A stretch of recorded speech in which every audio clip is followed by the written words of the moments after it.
Hello athlete, स्वागत है आप सभी का इस वीडियो में। और आई होप आप सबकी ट्रेनिंग अच्छे से चल रही होगी। आज इंस्टाग्राम पे स्क्रॉल करते हुए मैंने एक रील को देखा था और मुझे लगा कि मुझे ये चीज़ आपसे शेयर करनी चाहिए। तो जिन्होंने वो रील्स बनाई थी उन्होंने एक बहुत ही अच्छा मैसेज शेयर करा था उस रील्स में। एक स्टोरी थी वो वीडियो में, तो मैं आपको वो स्टोरी सुनाता हूँ। पहले एक आदमी रहता है और वो अपने बेटे को कुछ सीख देना चाहता है और इसलिए वो बोलता है कि तुम एक काम करो, एक जंगल में जाओ और वहाँ से एक हाथ में चंदन की लकड़ी लेके आना और एक हाथ में कोयला लेके आना। तो बच्चे के पिताजी जैसा बोलते हैं वो वैसा ही करता है। वो जंगल में जाता है और एक हाथ में चंदन और एक हाथ में कोयला लेके आता है। फिर जब वो अपने पापा के पास आता है तब वो बोलता है कि तुम इन दोनों चीज़ों को फेंक दो। और वो लड़का भी सेम यही चीज़ करता है, वो उन दोनों चीज़ों को फेंक देता है। अब वो बच्चे के पिताजी उसे समझाते हैं कि जैसे तुम्हारे हाथ में कोयला और चंदन लेके आए थे, ये कोयला और चंदन एक तरीके से हमारी संगत के जैसे होता है। जो कोयला है वो हमारी बुरी संगत होती है और जो चंदन है वो हमारी अच्छी संगत होती है। और ये चीज़ बताते हैं कि जैसे वो एक हाथ में कोयला लेके आए थे, तो जो कोयला है वो बुरी संगत के जैसा होता है।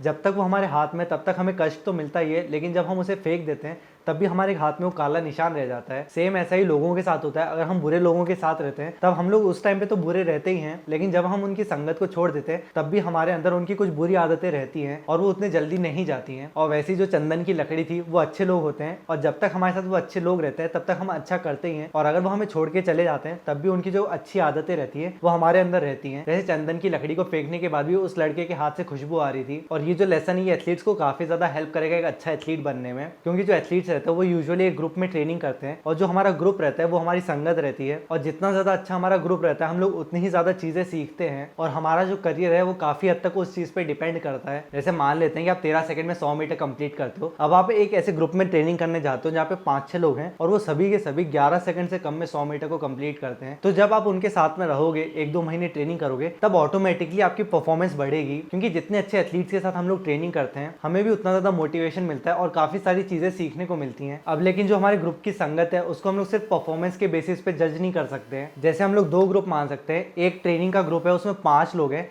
और एक ट्रेनिंग का ग्रुप है इसमें भी 5 लोग हैं। लेकिन ये जो ट्रेनिंग का ग्रुप है इसमें जो 5 लोग हैं ना, वो सब लोग 11 सेकंड से कम में 100 मीटर दौड़ते हैं। और ये जो 5 लोग हैं ये 12 से कम में दौड़ते हैं, लेकिन 11 से कम में कोई नहीं दौड़ पाता है। तो हम लोग 2 ग्रुप देख सकते हैं। इनमें से हम देख सकते हैं कि ये वाला ग्रुप काफी ज्यादा अच्छा है, तो इस हिसाब से आपको ये ग्रुप में ट्रेनिंग करनी चाहिए। लेकिन आपको सभी एथलीट्स के परफॉर्मेंस को नहीं देखना है, आपको ये भी देखना है कि उनका नेचर कैसा है। जैसे हो सकता है कि आप इन एथलीट के पास ट्रेनिंग करने जाओ और आपको एबीसी ड्रिल नहीं आती है, आप कंप्लीट बिगिनर हो, तो बहुत सारे केसेस में ये एथलीट आपके ऊपर हंस भी सकते हैं। और अगर आप इन एथलीट के साथ में रह के अपनी परफॉर्मेंस को बढ़ा भी लोगे, लेकिन उनकी जो ये हंसने वाली आदत है, दूसरे लोगों को अपने से कम समझने वाली आदत है, ये भी आपके अंदर आएगी। तो ऐसे में अगर आप एक अच्छे एथलीट बन भी गए, तब आपके सामने अगर कोई बिगिनर एथलीट आएगा तब आप उसको उतने ज्यादा अच्छे तरीके से हेल्प नहीं कर पाओगे। सेम वैसे ही अगर आप इस ग्रुप में जाते हो और यहाँ पे जो बाकी के सब ग्रुप मेंबर्स हैं वो काफी ज्यादा मोटिवेटिंग है, वो आपको हर बार हेल्प करते हैं, आपको गाइड करते हैं कि सही तरीके से एक्सरसाइजेस को कैसे करना है, तो ऐसे में आपकी परफॉर्मेंस तो बढ़ेगी, लेकिन साथ में आपका जो नेचर है वो भी काफी ज्यादा अच्छा होगा। और अगर आप ऐसे ग्रुप में ट्रेनिंग करते हो और आपके सामने कोई एथलीट आता है तो आप उसके ऊपर हंसने के बजाय उसको सिखाने की कोशिश करोगे कि आप सही तरीके से कैसे कर सकते हो चीजों को।